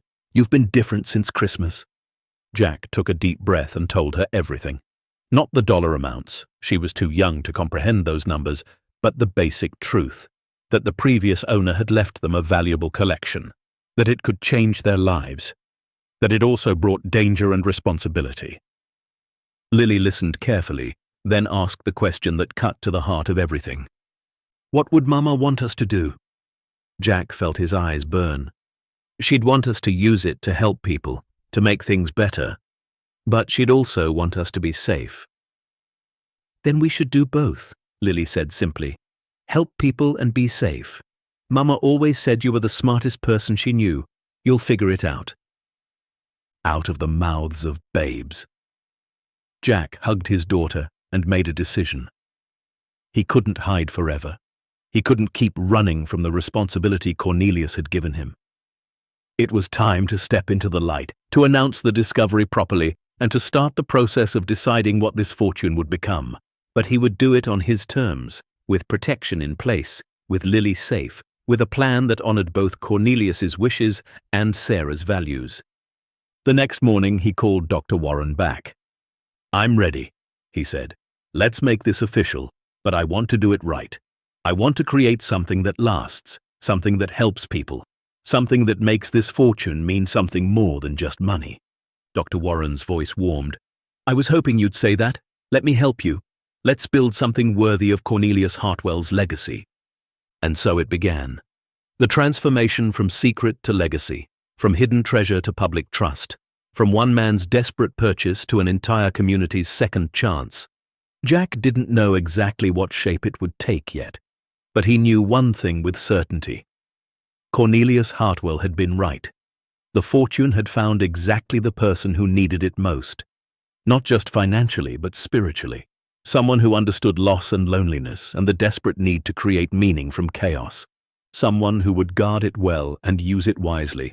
Someone worthy of the burden. And Jack Mitchell, carpenter and single father, struggling survivor and accidental heir, was determined to prove the old collector's faith hadn't been misplaced. The press conference was scheduled for January 15th at the Pine Ridge Community Center. Jack stood backstage, adjusting his tie for the 100th time, his hands clammy despite the cold. Dr. Warren stood beside him, calm and professional, reviewing her notes. "You ready?" she asked. Jack looked through the curtain at the assembled crowd. Local reporters, town officials, curious residents who'd heard rumors and wanted answers. Mayor Patricia Holmes sat in the front row, her expression a mixture of curiosity and suspicion. Betty from the general store was there, arms crossed. Even Vincent Porter, the lawyer who'd sold him the cabin, had shown up looking bewildered. "No," Jack admitted, "but I'm doing it anyway." Dr. Warren smiled. "That's all courage ever is. Doing the thing that terrifies you because it's right." They walked onto the stage together. The murmuring crowd fell silent. Jack approached the microphone. His prepared speech crumpled in his pocket, forgotten. Instead, he spoke from the heart. "My name is Jack Mitchell. 3 weeks ago, I was living in a trailer with my 8-year-old daughter, facing eviction, with $8 to my name. I bought an abandoned cabin for $650 because I was desperate and had nowhere else to go." He paused, looking at the faces staring back at him. "What I found there changed everything." He told them about the vault, about Cornelius Hartwell's collection, about the paintings and gold and books worth a fortune. He watched their expressions shift from skepticism to shock to wonder. When he reached the estimated value, $260 million, the room erupted in gasps and whispers. "I know what you're thinking," Jack continued, "that I won the lottery, that I'm the luckiest man alive, and maybe I am. But Cornelius Hartwell didn't leave this fortune by accident. He left it with purpose. He wanted it to go to someone who would use it wisely, who would make it mean something more than just wealth." Jack pulled out Cornelius's final letter and read it aloud, his voice cracking on the last lines. When he finished, the room was silent. "So here's what I've decided," Jack said. "I'm not keeping this fortune for myself. I'm creating a foundation in Cornelius Hartwell's name. The collection will be preserved and displayed in a heritage center here in Pine Ridge. Some pieces will be sold to fund community programs, education initiatives, and support for struggling families. But the core of the collection will stay intact, a gift to this town and to anyone who wants to understand that beauty and history matter." He looked directly at Mayor Holmes. "This town is dying. The mills are closed. People are leaving. Kids grow up here and never come back because there's nothing to come back to. But with this fortune, we can change that. We can rebuild. We can give people hope and opportunity and a reason to stay." The mayor's expression had shifted from suspicion to something like wonder. Jack continued, his voice growing stronger. "I'm proposing we use part of the funds to create a museum and cultural center where the Hartwell collection will be housed. We'll bring in tourists, create jobs, generate revenue.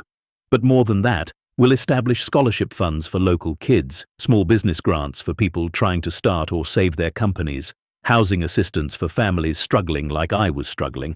We'll fix the church steeple and repair the community center and make sure Betty's general store can stay open another 50 years. Betty's hand went to her mouth, her eyes glistening. "This isn't my money," Jack said firmly. "It never was. Cornelius Hartwell meant it for all of us, for everyone who's been forgotten or overlooked or told their town doesn't matter.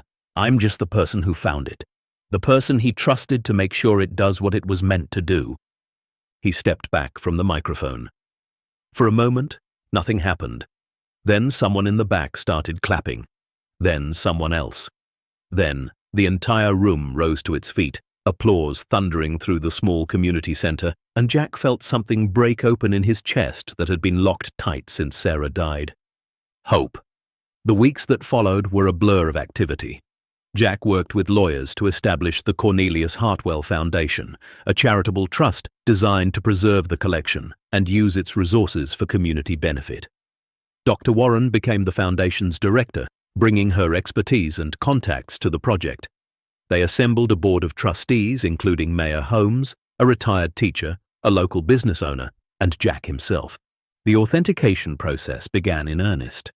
Experts arrived from museums and auction houses around the country.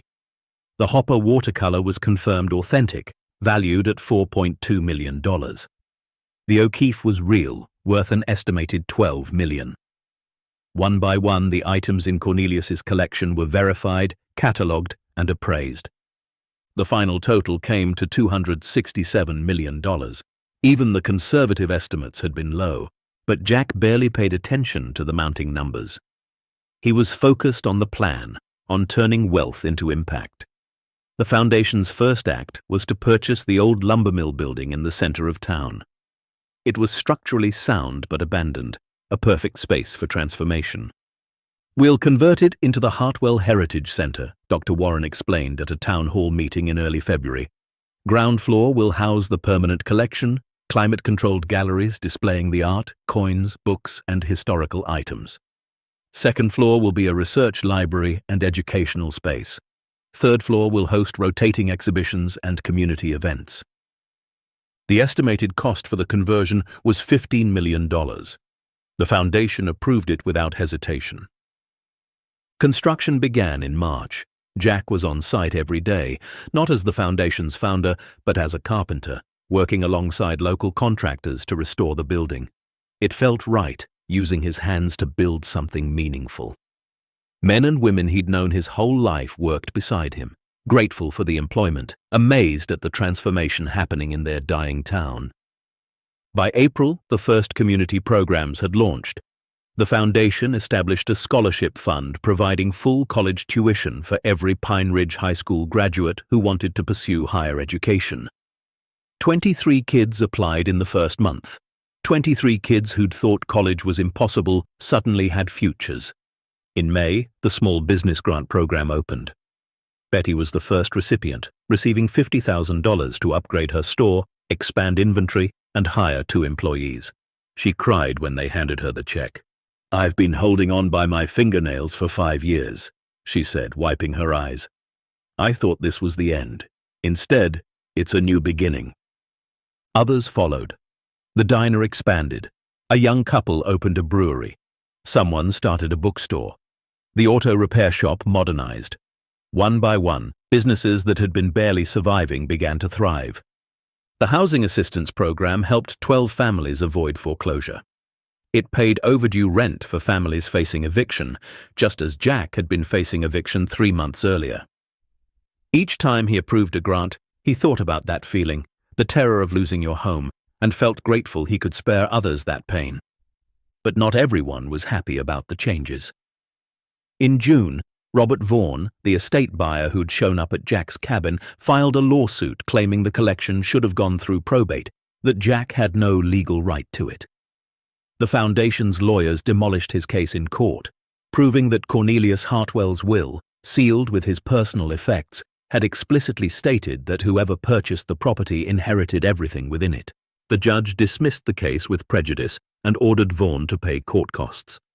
"Some people will always choose greed over grace," Dr. Warren said after the verdict. "Don't let them distract you from the work." Jack didn't. By July, the Heritage Center was taking shape. The galleries were framed. Climate control systems were installed. Security measures worthy of a major museum were being implemented. And Jack was working with Dr. Warren to plan the grand opening, scheduled for December 20th, almost exactly 1 year after he'd first bought the cabin. But more than the building, more than the programs, Jack noticed changes in the town itself. People walked taller, smiled more. The population had stopped declining and actually started growing as families who'd left began returning, drawn by jobs and opportunity. The school enrollment increased. New houses were being built on lots that had sat vacant for years. Pine Ridge was coming back to life. Through it all, Jack made sure Lily remained grounded. She still went to the same school, still had the same friends, still did her chores and homework, but he also made sure she understood the responsibility they'd been given. "We're not rich, baby," he told her one evening as they sat on the cabin's porch watching the sunset. "The foundation is rich. We're just the people taking care of it." "I know, Daddy," Lily said. She was 9 now, taller, more confident, but still the same sweet girl who'd believed in their cabin when it was just a broken-down structure in the woods. But we're lucky. We are, Jack agreed. Luckier than we deserve. Mama would be proud, Lily said softly. Jack pulled her close. Yeah, she would be. In August, Jack made a decision that surprised everyone, including himself. He donated the cabin and its 15 acres to the foundation with one stipulation. It would be preserved as it was, a historical site showing how Cornelius Hartwell had lived. Visitors to the Heritage Center could tour the cabin, see the vault, understand the full story. But where will we live? Lily asked when he told her. Jack smiled. I was thinking maybe we could build something, a real house, on land that's ours. What do you think? Her face lit up. Can I help design it? Absolutely. They purchased 5 acres just outside town, a beautiful plot with views of the mountains and a stream running through it. Jack designed a modest home, nothing extravagant, just comfortable and warm and theirs. Construction began in September, and by November the house was ready. Moving day was bittersweet. Jack stood in the cabin one last time, in the kitchen where he'd discovered the hatch, and whispered thanks to Cornelius Hartwell. The man had saved his life, had given him purpose when he'd lost all direction, had trusted him with a legacy that was changing an entire community. I hope I'm making you proud, Jack said to the empty room. The answer came not in words, but in feeling. A warmth, a rightness, a sense that yes, this was exactly what was meant to happen. Their new house was perfect. Lily's room had windows overlooking the mountains. Jack's workshop was filled with tools and projects. The kitchen was big enough for them to cook together. And on the mantel in the living room, Jack placed a photograph of Cornelius Hartwell that Dr. Warren had found in the town archives. A young man in a military uniform, before the war, before the loss, when he still believed in the goodness of the world. Thank you, Jack said to the photograph every morning. December arrived with fresh snow and familiar anticipation. The Heritage Center was complete, a stunning transformation of the old mill. The galleries glowed with sophisticated lighting. The Hartwell collection was displayed with reverence and context, each piece telling its story. Interactive exhibits explained Cornelius's life, his collecting philosophy, his final gift. The grand opening was scheduled for December 20th, exactly 1 year after Jack had first bought the cabin. Invitations had gone out to museums, collectors, state officials, and every resident of Pine Ridge. The town buzzed with excitement. Jack spent the week before the opening making final preparations. He gave interviews to regional and national press, telling Cornelius's story, explaining the foundation's mission. He walked through the galleries with Dr. Warren, making sure everything was perfect. He would have loved this, Dr. Warren said, standing before the Hopper watercolor, seeing his collection appreciated, understood, shared with the world. I hope so, Jack said. I really hope so. The night before the opening, Jack couldn't sleep. He sat in his living room, Lily asleep upstairs, and thought about the journey. 1 year ago, he'd been desperate and broken, facing eviction, running out of options. Now he sat in a home he owned, watching his daughter thrive, knowing he'd helped change the lives of hundreds of people. It didn't feel real, but it was. The grand opening began at 10 in the morning. Despite the December cold, hundreds of people lined up outside the Heritage Center. News vans from 3 states were parked along the street. Inside, the galleries gleamed. Jack stood at the entrance, greeting people as they arrived. Betty hugged him. Mayor Holmes shook his hand. The families who'd received housing assistance thanked him through tears. Scholarship recipients showed up in college sweatshirts, proud and grateful. At noon, Jack gave the dedication speech. 1 year ago today, I bought an abandoned cabin for $650, he began. I was desperate. I was scared. I thought I was buying shelter. What I actually bought was hope. He paused, looking at the crowd. Cornelius Hartwell spent 32 years building this collection. He died alone, believing he'd failed, that his life hadn't mattered. But he was wrong. His life mattered more than he could have imagined.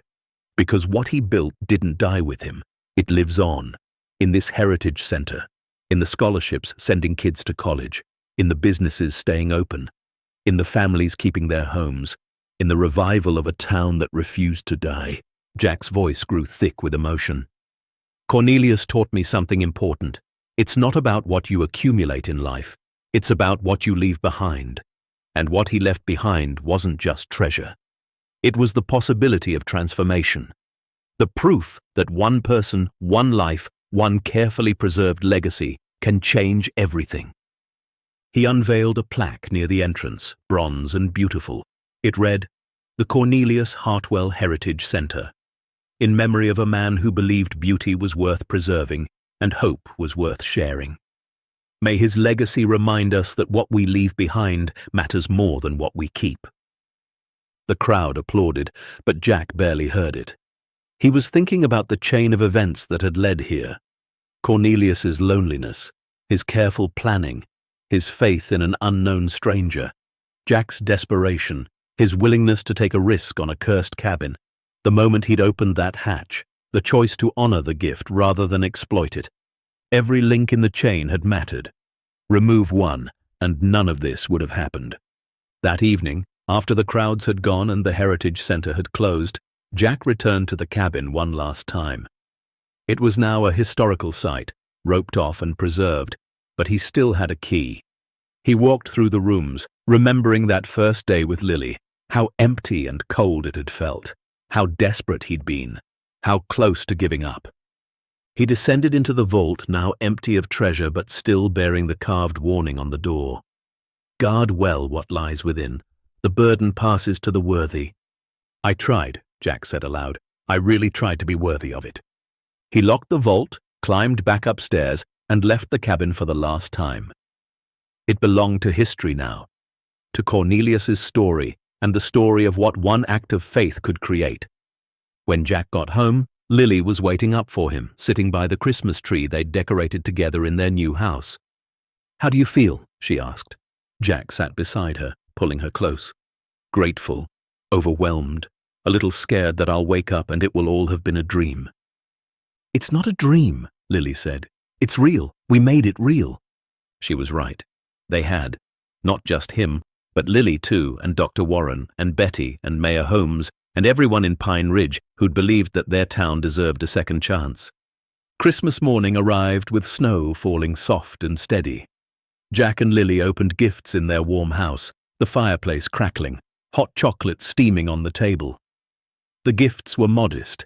Jack had insisted on keeping their personal life separate from the foundation's wealth.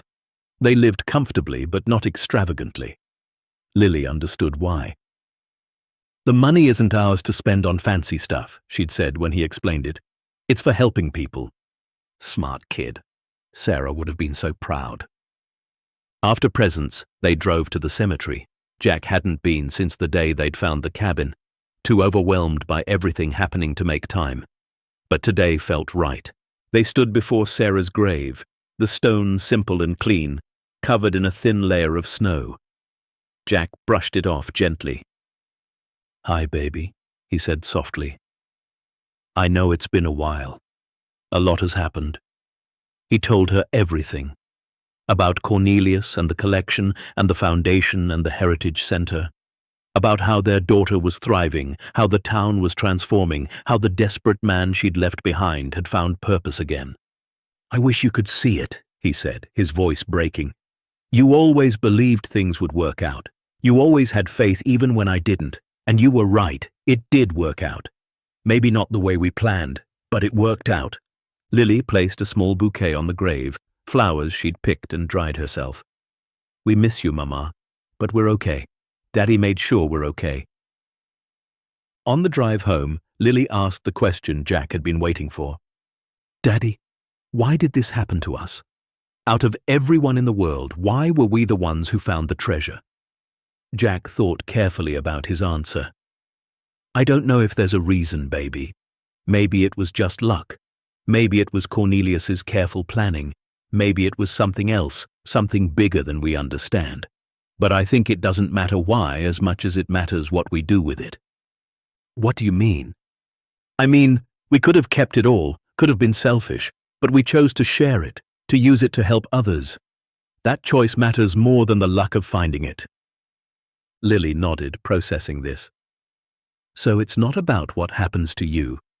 It's about what you do with what happens to you. Jack smiled. When did you get so wise? I learned from you, she said simply. That night, the first Christmas in their new home, Jack stood at the window watching snow fall across their land. The house was warm and filled with the smell of the dinner they'd cooked together. Lily was asleep upstairs, safe and secure and full of dreams about the future. Jack thought about Cornelius Hartwell, alone in his cabin, dying with nothing but faith that his life's work would find the right person. He thought about the chain of choices that had led here, the desperation and courage and luck all tangled together. He thought about Sarah and how much he still missed her, but how he'd finally started to heal. Most of all, he thought about legacy, about what we leave behind when we're gone. Cornelius had left a fortune, but more than that, he'd left an example. A reminder that one person's carefully preserved dream could become another person's salvation, could become a community's revival, could ripple out in ways impossible to predict. Jack had inherited more than money. He'd inherited responsibility, purpose, and the chance to prove that integrity mattered more than wealth, that character mattered more than luck, that what we do with our blessings defines us more than the blessings themselves. He pulled out his phone and looked at a photo from the Heritage Center's opening. Hundreds of people smiling, celebrating, believing in their town's future again. Every face in that photo represented a life touched by Cornelius's gift. Scholarships awarded, jobs created, homes saved, businesses revived, dreams made possible. That was legacy. Not gold or paintings or rare coins, but lives changed, hope restored, community transformed. Jack had been the instrument, but Cornelius had been the composer. Together, they'd created something that would outlast them both. "Thank you," Jack whispered, not sure if he was talking to Cornelius or Sarah or God or the universe itself. "Thank you for trusting me, for choosing me, for giving me the chance to be more than I thought I could be." The snow fell heavier now, covering everything in clean white. Tomorrow, the Heritage Center would open again, welcoming visitors from across the country. Next week, the foundation would approve another round of scholarships. Next month, 3 more businesses would receive grants. Next year, who knew what miracles might unfold? But tonight, Christmas night, 1 year after everything changed, Jack Mitchell stood in his warm home and felt something he hadn't felt since Sarah died. Complete. Not because he was wealthy, though the foundation held unimaginable resources. Not because he was famous, though his story had been told in newspapers and magazines across the nation. But because he'd taken a gift and used it wisely, had taken a burden and carried it with honor, had taken a second chance and made it count for something more than just himself. Cornelius Hartwell had been wrong about one thing. He hadn't died alone and forgotten. His life had mattered enormously. And now, because of one desperate father's willingness to see value where others saw only curse, Cornelius's legacy would continue for generations. The cabin in the woods had held more than treasure. It had held the promise of transformation. And that promise had been kept. Anyone can change their life if they're brave enough to open doors others fear, wise enough to share what they find, and strong enough to carry the burden of blessing others. Sometimes the greatest treasures aren't found in vaults of gold, but in the courage to use wealth for purpose rather than pleasure, to choose community over comfort, and to build legacies that outlast lifetimes. As Jack turned from the window and climbed the stairs to check on his sleeping daughter, he understood something profound. The cabin hadn't saved him. Cornelius's fortune hadn't saved him. He had saved himself by choosing integrity over greed, by choosing purpose over comfort, by choosing to honor a stranger's faith rather than exploit a stranger's gift. And that choice, that single moment of deciding what kind of man he would be when tested by impossible fortune, that was the real treasure. The money would come and go, The paintings would eventually fade. The gold would change hands. But the choice to be worthy of the burden, the decision to make it, means something more than wealth, that would echo through generations in scholarship recipients who changed the world, in businesses that employed families, in a town that refused to die because one man refused to be selfish. Jack kissed Lily's forehead, adjusted her blankets, and whispered what had become his nightly ritual. "We did good today, baby. Mama would be proud. Cornelius would be proud. And tomorrow, we'll do it again." Because that was the real secret Cornelius Hartwell had left behind. Legacy isn't built in a single moment of discovery. It's built in 1,000 moments of choice, day after day, choosing what's right over what's easy, choosing purpose over profit, choosing to be the kind of person who makes the world a little bit better simply by existing in it. Jack Mitchell had been given an extraordinary gift, but what made him extraordinary wasn't the receiving. It was the giving. And that gift would keep giving long after he was gone, touching lives he'd never meet, changing futures he'd never see, proving that sometimes the poorest man can become the richest, not by what he gains, but by what he shares. The end. Up next, 2 more incredible stories of hope and second chances.